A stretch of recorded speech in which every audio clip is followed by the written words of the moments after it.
Hello, everyone, and welcome back to our ritual Mishnah Berurah share. We're holding Mishnah Berurah Chelik Gimel. Amir Hashem. Today, we will be learning Daf Kuf Lamed Gimel Amid Aleph. We are continuing to learn Hilchos Shabbos, and today is very exciting. We begin a brand new Siman, Siman Shin Yud Ches, Din HaMevashel B'Shabbos. So now we're going to tackle the halachas that govern bishul, cooking on Shabbos, Uba Yutes Seifim, and here we have 19 Seifim.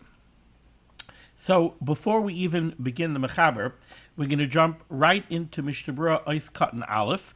And even though we've seen some Simanim where the Chavetz Chaim mentions that he's giving a Hakdama, a preface to the Siman, that's not the case with Mishnah Berurah Ois Katan Aleph. But Mishnah Berurah Ois Katan Aleph does lay some of the groundwork for all of the information that we need as we tackle the halachas of bishul. So let's jump right away into Mishnah Berurah Ois Katan Aleph. Says the Chavetz Chaim, Hamevashel. Echad hamevashel es hamaychel, whether somebody cooks a food, oi es hasamemonin, or somebody cooks herbs that are not really being cooked for food purposes, oi hamechamim es hamayim, or somebody who merely takes water and heats up water. Ritzayna Loimar, what we want to say over here is, after mayim roy l'shtia b'loy bishul, even though water is certainly potable and certainly drinkable without cooking, v'hu hadin chalav, or similarly milk, you could take milk and you could heat it up, but it was absolutely edible, drinkable before you heated it up, and therefore you might be tempted to say, when you heat up water or you heat up milk, are you really accomplishing anything? Are you really doing anything so that it should be considered a performance of the malacha of bishul? Says the Chavetz Chaim, yes. Mikol makom, nevertheless, you're still chayiv for bishul from a vashel, kevan de mishtabeach al yedei habishul, because you are improving the water and improving the milk through the application of heat and through the performance of bishul. When you want to have a coffee, you want to have a tea, you need hot water. So yes, you're not ultimately really changing the water. The water was drinkable the way it was, but you are improving it by going ahead and cooking it and making it hot so that now you could have a hot coffee, and therefore this would be a problem of mevashel. Continues the Chavetz Chaim, ve'echad ha'oife es hapas, or somebody who bakes bread. Now, you might be tempted to look at baking and cooking as two separate acts, right? When you bake, you take a dough or you take a batter and you put it inside a hot oven and it bakes. You're not cooking it in a liquid or anything. When you cook, right, you're taking something and you're cooking it. It's fundamentally, in a certain way, it's two separate acts. But says the Chavetz Chaim, these differences don't matter. Hakol inyan echadhu. All of this falls under the rubric of mevashel. Da'afia hume inyan bishul, because baking is also a form of bishul. Ella she'afia hu bepas. Just we use the term baking when it comes to bread and other baked goods as well.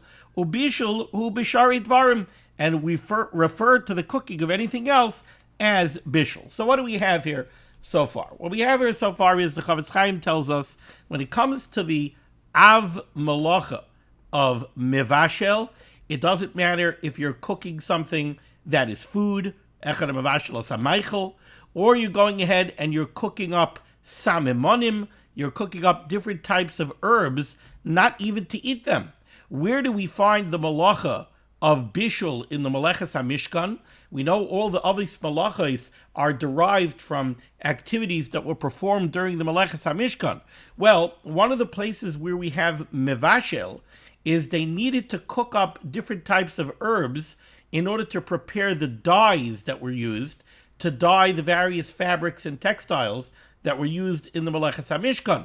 So that was not cooking that was done for food purposes.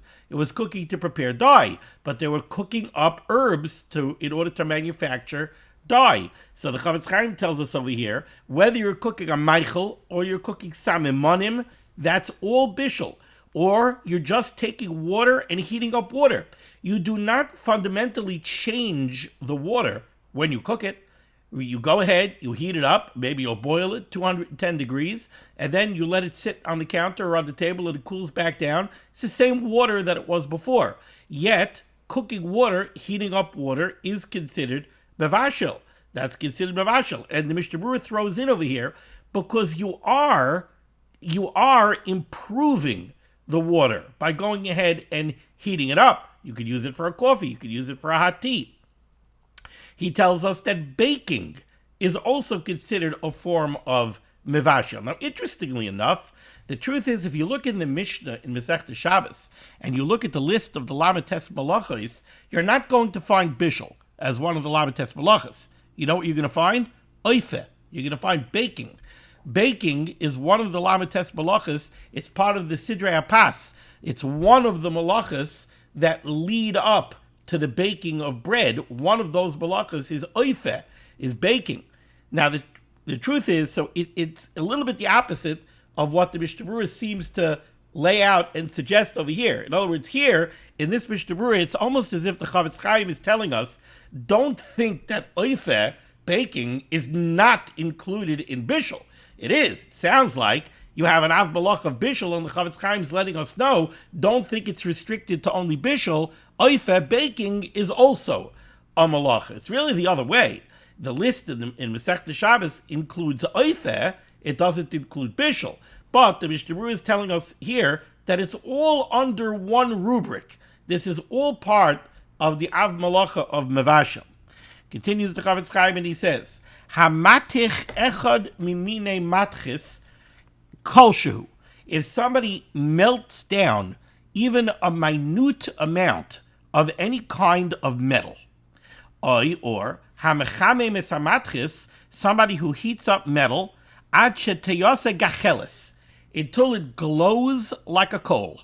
So you take a piece of metal and you go ahead and you apply heat to it to the extent where it turns red hot. I'll tell you a very classic example of this, by the way. A good old-fashioned incandescent bulb.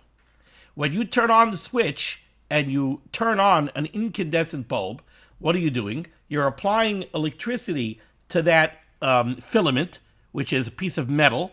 You're applying electricity, you're allowing current to go through that filament. The current makes the filament hot and it glows. So you are heating up a piece of metal to the degree where it's going to glow. That's what the Mishnah Berurah is talking about here. Now the Mishnah Berurah says, if you melt a piece of metal, or if you get a piece of metal so hot that you make it glow, harei zeh toledes mevashel. This is a toilda of the malacha of mevashel. And the Mishnah Berurah says in the brackets, why is this included in mevashel? Shaharei b'chimumai, because when you heat up a piece of metal, hu merakechai, you make it soft, sheyeheroi l'saknai, so that it should become malleable, and you should be able to fix it up, v'lasais mimenu keli, in order to fashion a keli out of it.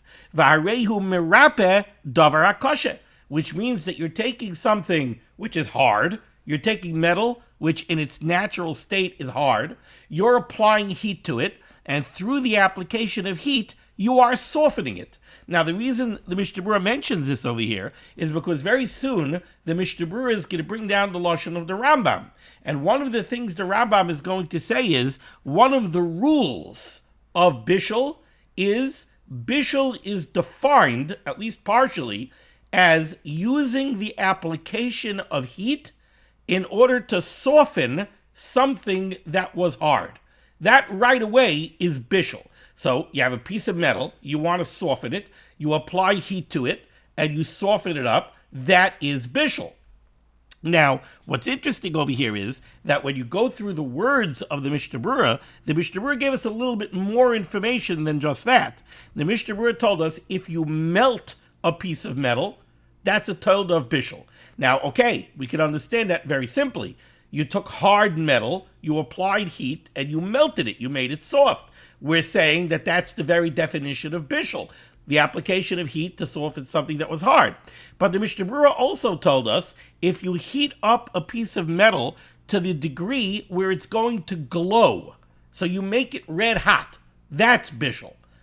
Why does making a piece of metal red hot become bishul? What does the fact that the metal is glowing have to do with bishul? You tell me that melting it is bishul, I understand. It was a hard, cold piece of metal. You heated it up, you made it soften up, you cooked it until it got soft. I understand that.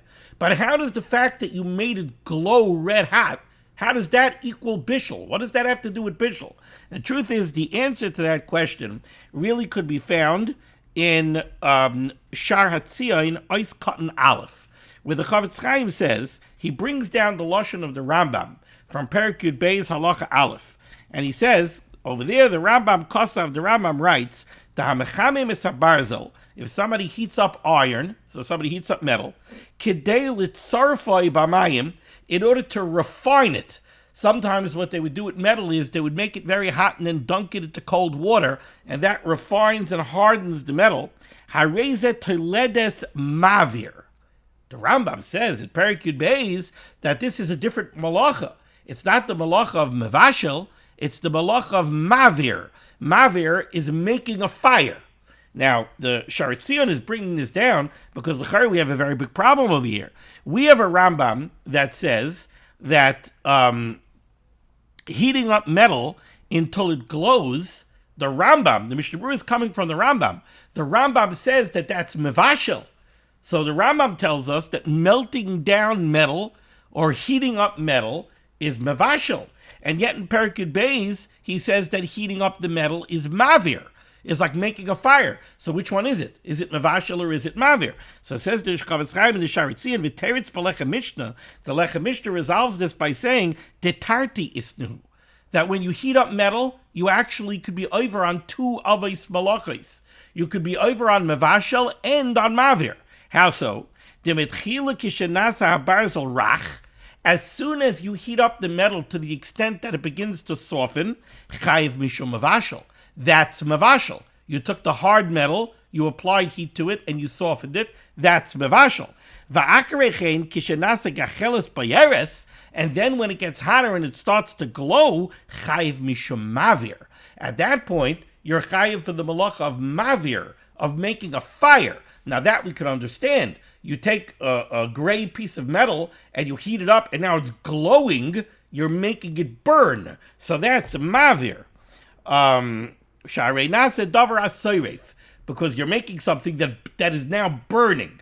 So okay, what's the takeaway over here? So the takeaway over here between the Mishnah Berurah and the Shar Hatzion over here is, he's telling me that if you take a piece of metal and you go ahead and you heat it up and you make it soft, that's bishul, because you applied heat to something that was hard and you softened it. If you make it glow, then you're also going to be over on the av malacha of mavir. Now, an interesting question, and that is, why is this a toilda of mevashel? You take a piece of metal and you apply heat to it and you soften it. The Mishnah Berurah said over here, harei zeh toiledes mevashel. Till now, we were talking about cooking up food, right? That was all the av melacha of mevashel. Over here, by heating up a piece of metal, the Chavetz Chaim says it's a tolda of mevashel. It's not an av, it's a tolda. Why is this a tolda? So there's a lot written about this. The easiest answer to understand is that there's a major difference between, let's say, cooking up a pot of vegetables or cooking up and softening a piece of metal. When you take a bunch of raw vegetables, you take a bunch of hard carrots, and you put them into a pot and you cook them to make vegetable soup, the carrots change. Previously, the carrots were hard. Now the carrots are soft. You take it, you put it in the refrigerator. Guess what? The carrots are not going to get hard again. The carrots are going to get cold, but they're still going to be soft. So you have fundamentally changed the carrots through the act of bishul. That's the av malacha of bishul. But by a hunk of metal, it's not that way. By a hunk of metal, you apply heat to it, it becomes soft and malleable. Then you take it out of the fire and you let it sit and you let it come back to room temperature. It turns back exactly the way it was before. It becomes a hard piece of metal just the way it was before. So you have not fundamentally and irreversibly changed the metal. And therefore, this is only a tilde of mevashel. It's not the av malacha of mevashel. Sorry that my camera glitched over there for a second. I don't know exactly why. Okay. Says the Mishnah Berurah weiter. V'chein.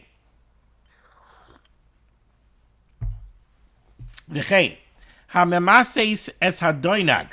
If somebody melts down wax, in the brackets over here, the Mishnah Berurah defines doinag, he translates it as shava, wax. Or somebody renders and softens and melts down fat. Zephes, or tar, v'hakofer, or pitch, v'hagofris, or sulfur, v'kiyotzebehen. Any of these kind of materials that could be melted down. If you melt down any of these materials, harezet toledes mevashel v'chayiv. Again, these are toledos of mevashel, but chayiv. They're still isurei daraisa. They're a tolda, not an av, but they're still isurei daraisa. And once again, over here, we're talking about materials that soften up through the application of heat, but then when they cool down, they turn back into the form factor that they were before you cooked them. And that's why it's a tolda. V'chein, similarly, another case of mevashel, the Chavetz Chaim is going to give us. V'chein, ha-mevashel klei adama ad sheyeyosu cheres. If somebody takes an earthenware keli and he fires it in a kiln until it becomes pottery. So when you make an earthenware keli, what do? You take soft clay, you form it, right? You put it on the potter's wheel, you form it into the keli that you want. Then you have to take it and you have to fire it in a kiln. When you fire it in a kiln, it's going to get hard and it's going to become a ceramic or an earthenware keli. Says the Chavetz Chaim. Now, right away, it sounds a little counterintuitive. Until now, what we've said is, what's one of the primary definitions of mevashel? Taking something which is hard, applying heat, and softening it. Over here, from a hashkafa rishona, from the first look, it sounds like this is the opposite. You're taking something that's made out of soft clay, you're firing it in a kiln in order to harden it. Is that also bishul? So there's a catch over here. Says the Mishnah Berurah like this. V'chein hamavashel kli adama. Somebody fires an earthenware keli, which is not yet finished. You formed it. Ad sheyeyosu cheres. And now by firing it in the kiln, it's going to become hard, and it's going to become a ceramic keli, a ceramic vessel. Chayiv mishum mevashel. That is an issa daraisa of bishul. Why? It seems to be the opposite. Explains the Mishnah Berurah in the brackets here. The koidem shemeschazek hakli v'nitzraf bekivshon v'nasecheres karoi. There's the process of firing this clay in the kiln and making it hard into a finished keli is really a two-step process. If you would be able to see what's going on in the kiln, what you would find out is that when you put it in to fire it, first it becomes softer. And then later in the process, it becomes firmer and it hardens up. And I looked into this. The reason for this is when you take the clay that you formed into a keli and you fire it in the kiln, the first thing that has to happen is all of the moisture that's in the clay cooks up. In the firing process, one of the things that's going to happen is you're going to remove the moisture from the clay. That's one of the reasons why the clay is going to become hard and it's going to become fired into ceramic, because the moisture is going to cook out of it. But as you heat up the moisture that's in the clay is actually going to get softer. And this is the explanation of why this is bishul, says the Mishnah Berurah. The koidem shemeschazek hakli, before the keli hardens up, v'nitzraf b'hakivshon, and becomes refined and hard inside the kiln, v'nasecheres karoi, and it becomes a proper ceramic hard keli, first, misbashel ba tit shel hakeli. First, you cooking the mud and you're cooking out the moisture. And at that point, you're softening it. V'chein, similarly says the Mishnah Berurah, hanoisen chatichas eitz betanur kedei she'is yavesh. If somebody has a block of wood and he wants to use it for firewood. Now we know that firewood needs to be seasoned. If you cut down a tree and now you want to burn that green, fresh wood, it's not going to burn well. It's not going to ignite easily, and it's not going to burn well. You need to season it and dry it. You don't always have time to season. What does to season mean? Literally, it means to let it sit over a season. You don't always have a season. I need the firewood. So then what do? You take the green wood and you fire it in a kiln and you dry it out in a kiln so that you fast track the process to get it to be usable as firewood. Says the Mishnah Berurah, if you take a block of wood and you put it into a kiln or an oven in order to dry it, v'yadua, it's well known that when you do this, when you do it, the first thing that happens is the wood actually gets softer. This is exactly the same thing that we described with the ceramic. The first thing that happens is you need to heat up the moisture in the wood and have it come out of the wood. While you're doing that, the wood is going to become softer than it was before. Chayiv mishum avashel. Therefore, this is an issa daraisa of bishul. And now, finally, says the Mishnah Berurah, and this is taken verbatim from the lashon of the Rambam. Says the Mishnah Berurah, kloloi shel davar. The rule is bein sheripa guf kashe ba'esh, whether you're softening something that was harder through the application of fire and heat, oy shehikshe guf rach, or you're taking something that was soft, like the pottery, and you're firing it into hard ceramic, and you're hardening it, harei zachayiv mishum avashel. Either way, you're going to be over this daraisa of bishul. Why? Not because turning something soft into turning something hard is the definition of bishul. It's not. The definition of bishul is the other way. Taking something hard, applying heat, and making it soft. But the reason why it's usher to take something soft and make it hard is because when you take that soft thing, like the pottery or like the block of wood, and you put it into the kiln, first you're going to make it even softer. So even when you think that you're taking something soft and you're making it hard, and you think it's not bishul, it is bishul. Because at the beginning of that process, you're actually going to first make it softer. And that's where your Isser Daraisa of bishul is going to be, when it's at the point where you're actually softening it. And he brings this from the Rambam, Parak Tes, Halachas Aleph and Vav.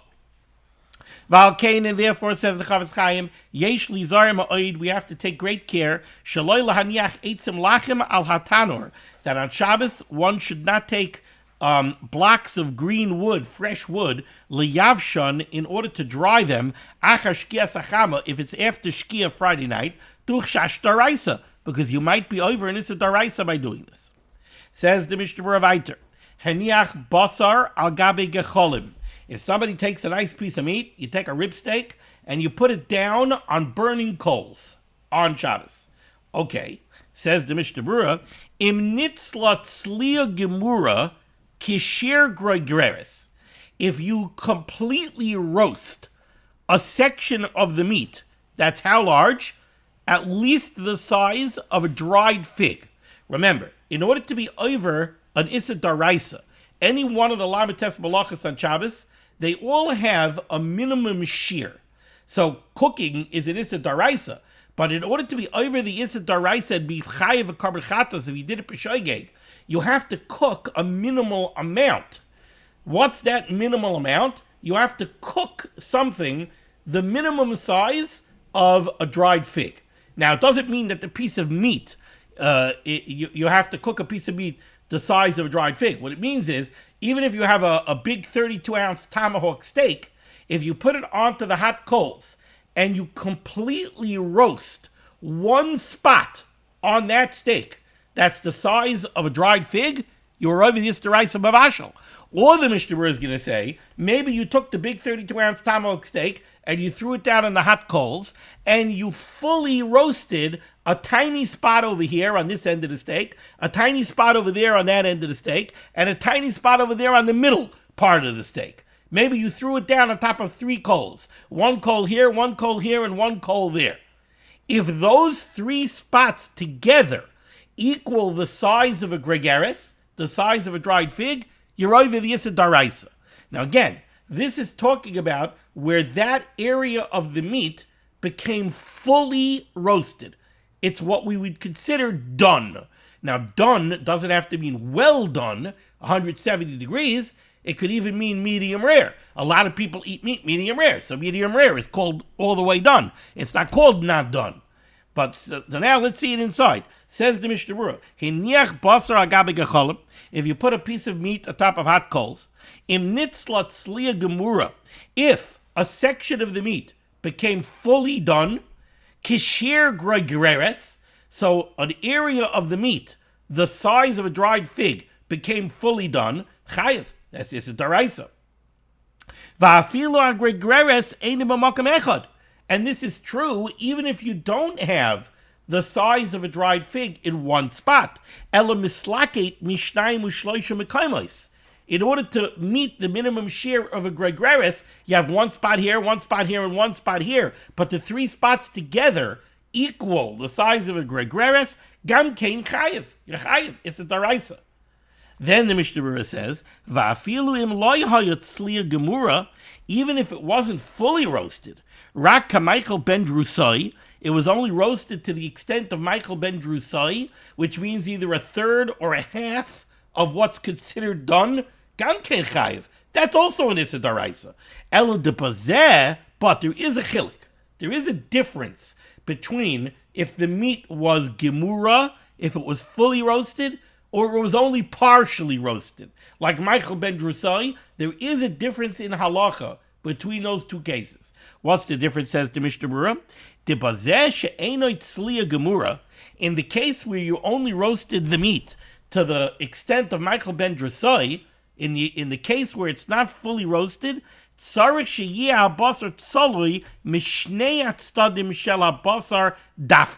then you have to roast the meat on both sides.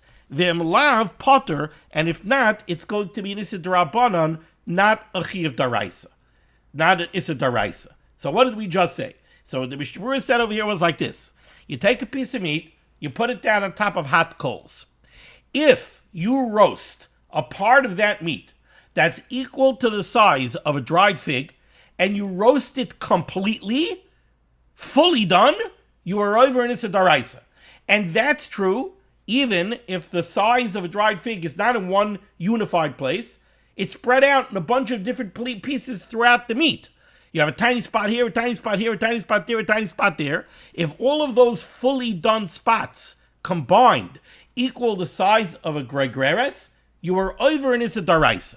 And since we're talking about parts of the meat that are fully roasted, this would be true even if you only roasted the meat on one side.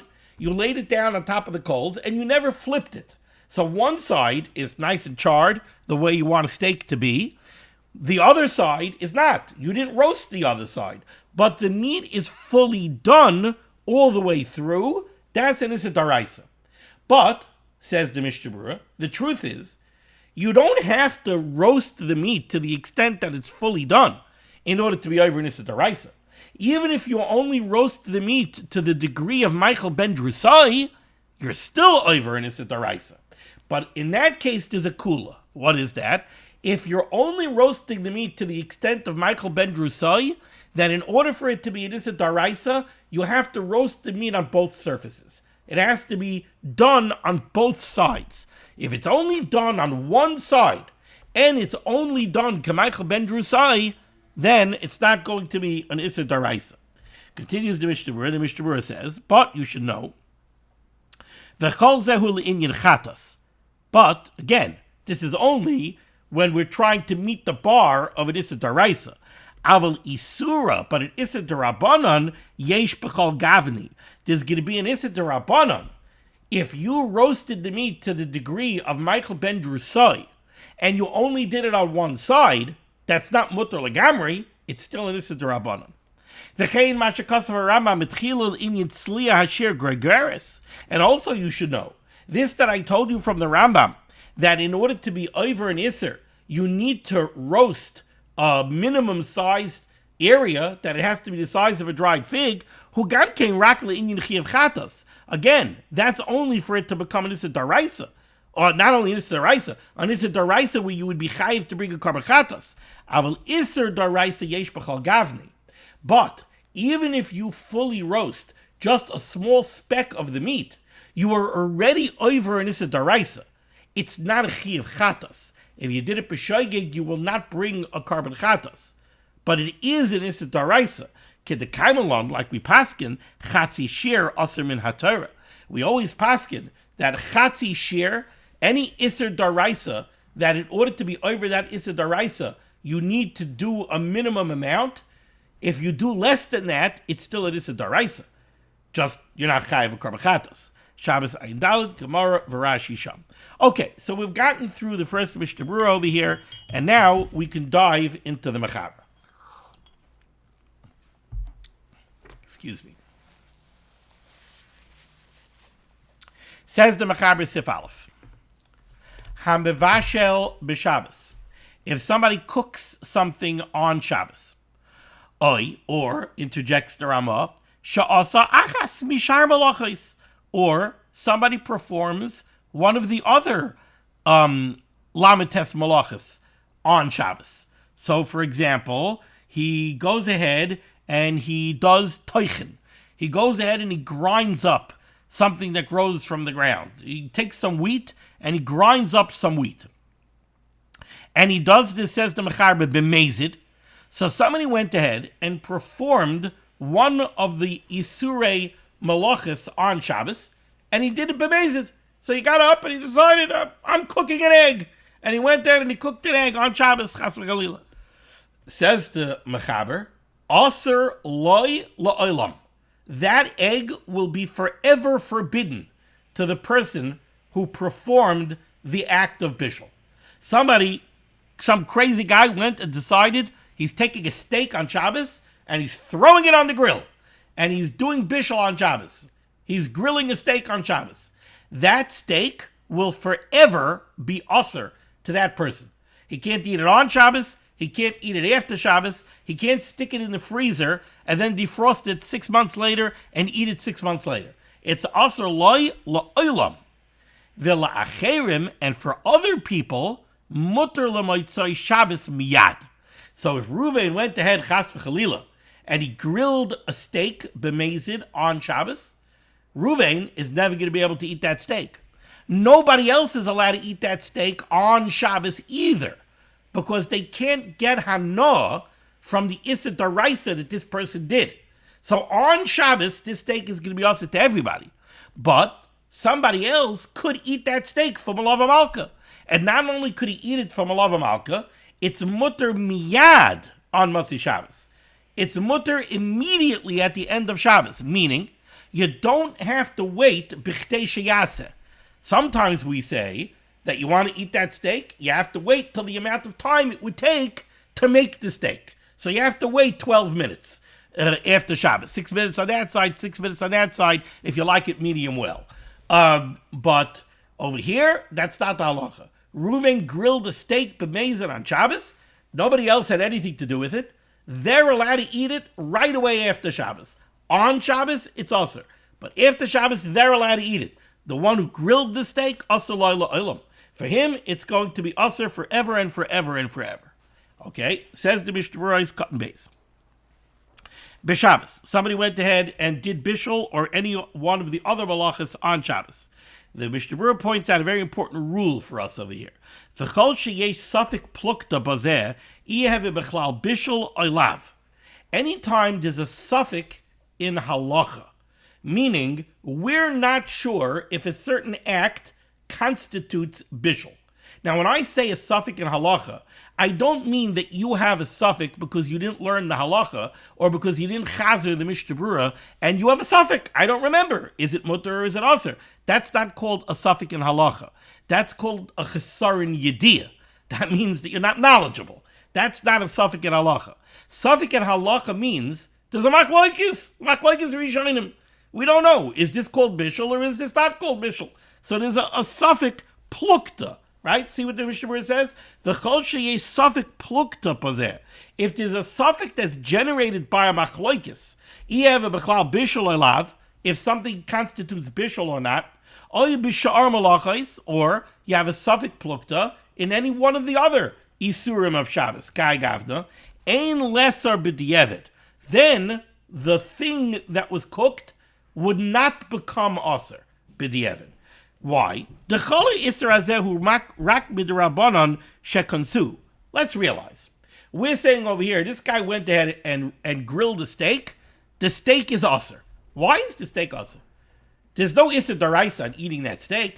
There was an iser daraisa on grilling the steak. There's no iser daraisa on eating the steak. The iser on eating the steak on Shabbos is an iser darabanan. What kind of iser darabanan is it? It's a knas. It's a penalty. You went ahead and bemazed, you went ahead and cooked on Shabbos. We're going to penalize you, and we're going to aser that steak on you. And we're going to aser that steak on you forever. But it's a knas. Now, since it's an iser darabanan, says the Mishnah Berurah, we have to remember the rule, usfeika darabanan l'kula. Whenever there's a suffix darabanan, we go l'kula. Now, over here, there's a suffix darabanan. This person went ahead and did something b'mezid on Shabbos. But what he did b'mezid on Shabbos, we have a suffix whether or not it's called bishul. There's a machlokes whether or not it's called bishul. Some shittas hold it is called bishul, some shittas hold it's not called bishul. In that case, we don't penalize. Why? Because the whole penalty is a din derabanan, and this is now a suffix derabanan. We don't know if there should be a penalty here, because we don't know if he really performed an isser or not. So then, there wouldn't be such a knas. Brings us down for the Pri Megadim, but is Yoda Ke'en Zekas V'Magen Avram, B'Siman Shin Chav Gimel Sif Kat Yod Aleph, V'Ayin B'Sif Kat Lamed Beis, V'Tzarech Iyun K'tzas. Okay, Sif Ois Kat and Gimel. The Mishnah Berurah interjected over here, and the Mishnah Berurah said, this halacha that we're learning here in Sif Aleph, that there's a penalty, that if somebody does an Issa Daraisa on Shabbos, he's not allowed to get any benefit that was accrued from that Isser forever and ever. So you grilled the steak is also forever and ever. And the Mishnah Berurah said it's not only by bishul, it's by any one of the other malachas either. You went ahead and you sewed a garment on Shabbos, b'mezid. So I said it's a daraisa. You sewed a garment, b'mezid on Shabbos, guess what? You're never going to be allowed to wear that sweater. That sweater is going to be also lo'ilam for the person who did it. Says the Mishnah Berurah, another very important rule, the imi malacha derabanan. Let's say somebody wasn't over in Issa Daraisa on Shabbos b'mezid. He was over in Issa Darabanan on Shabbos b'mezid. Does this same knas apply? Says the Mishnah Berurah, Ein b'Biur Agra. Take a look at the Biur Agra Shehe'erich, who spends a lot of time discussing this. Lahichiach, and he proves the lekulei alma im asa isa b'shoyeg ein lesser b'diavad lehanis v'mena. Certainly, if somebody did an Issa Darabanan b'shoyeg, there is no penalty. We didn't discuss the penalty of a shoygig yet, but there's a penalty by a shoygig also. So when it comes to an Issa D'Rabbanan, the Gra says there's certainly no penalty on being over on Issa D'Rabbanan b'shoygig v'ayin b'biur halacha, where this is discussed in greater detail. Ois Katan Dalid, the Mechaber said this person went and grilled a steak b'mezid on Shabbos. It's also la'olam. The steak is also tim forever. Says the Mishnah Berurah, what does this mean that it's asativ forever? Leihanois me'oisam malacha. He's never going to be allowed to get any hana from that malacha that he did. So he cooked, he can never eat the food. He can't get hana from it. Why? To consider Rabbana. Because the Chachamim penalize him. Now, comes the question like this. Okay, Reuven went ahead, chas v'chalila, and b'mezid, he grilled a steak on Shabbos. So okay, you're penalizing him, and you're saying that steak is also to Reuven forever. He can't get any hana from it. So Reuven says, you know what? Okay, I can't get any hana from the steak, so I can't eat the steak. But on Motzei Shabbos, that steak is going to be mutter to anybody else. It's going to remain also to me, but it's going to be mutter to anybody else. So why should I just let anybody who wants come and grab it and eat it? I'll sell it to somebody from a lava malka. I have a steak that I can't eat, right? So comes Motzei Shabbos, Malava Malka. I got a delicious 32-ounce tomahawk cowboy steak over here. I want to sell it, $39.99 a pound. Is he allowed to sell it? Now, you would say, if he sells it, isn't he getting hana? Right? The grilled steak is worth more than the raw steak, assuming he knows what he's doing, right? So isn't he getting hana from the act of bishul that he did? Says the Mishnah Berurah, Mikam Makom, Mutter loy lehanais midameha shel hamalacha. He is allowed to accrue the benefit of the value of his malacha. So he will be allowed to sell the steak. Kasav Amagad of Ram Mishem Rashba, and Amagad of Ram says in the name of the Rashba a very interesting ramification of this halacha. So the guy went ahead and he grilled a steak. Let's change the case a little bit, okay? He didn't grill a steak. What he did was he made a soup on Shabbos. So the guy went ahead, he had a hankering for a chicken soup, and b'mezid, he went ahead and he made a chicken soup on Shabbos afternoon. All right? The chicken soup is usher to him, la'olam, knas d'Rabbanan. Says the Rashba, gam ha'gdeira shebishal ba b'Shabbos asur l'lavashal ba. Guess what? That pot, he can't use that pot anymore. Why can't he use the pot? Because the tam of the chicken soup is usher to him. The chicken soup is usher to him. If the chicken soup is usher to him, then the tam, the flavor of the chicken soup that becomes nivla into the pot, that's absorbed by the pot, is tam iser, right? We all know you take a pot and you make a pot treif. You cook something treif by accident in a pot. You got to kasher the pot. Why do you have to kasher the pot? Because there's tam iser in the pot. Well, for this guy, there's tam iser in the pot because the chicken soup is also to him la'olam. So the tam of the chicken soup is also to him la'olam, and the tam of the chicken soup is now in the pot. So the Rashba says, guess what? Hasur le'lavashal ba. He can't use the pot because it has tam iser absorbed into the walls of the pot. Says Mishnah Berurah, V'dafka hamevashel lebari. Now this is only true if the guy went ahead and cooked b'mezid on Shabbos, doing it for a healthy person. Aval hamevashel lechoyle. But let's say somebody had a heter to cook on Shabbos.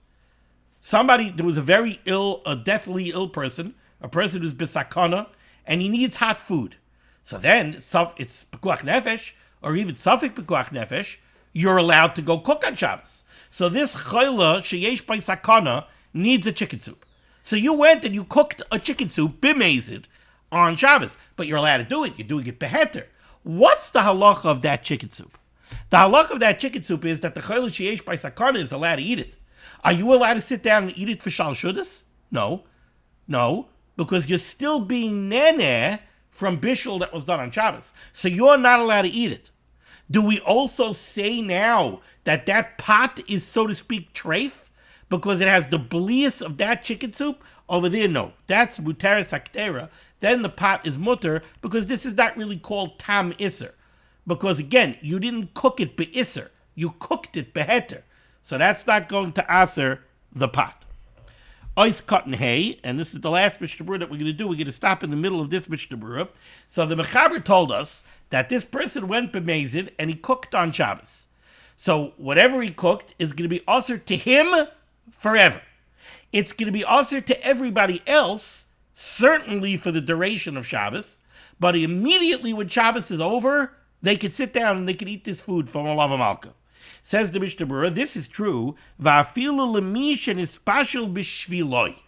Let's say Ruvain heard Shimon talking Shabbos afternoon, and Shimon said, "Boy, do I have a hankering for a delicious rib steak, fresh off the grill." So Ruvain says, "Okay, Shimon wants a delicious rib steak fresh off the grill.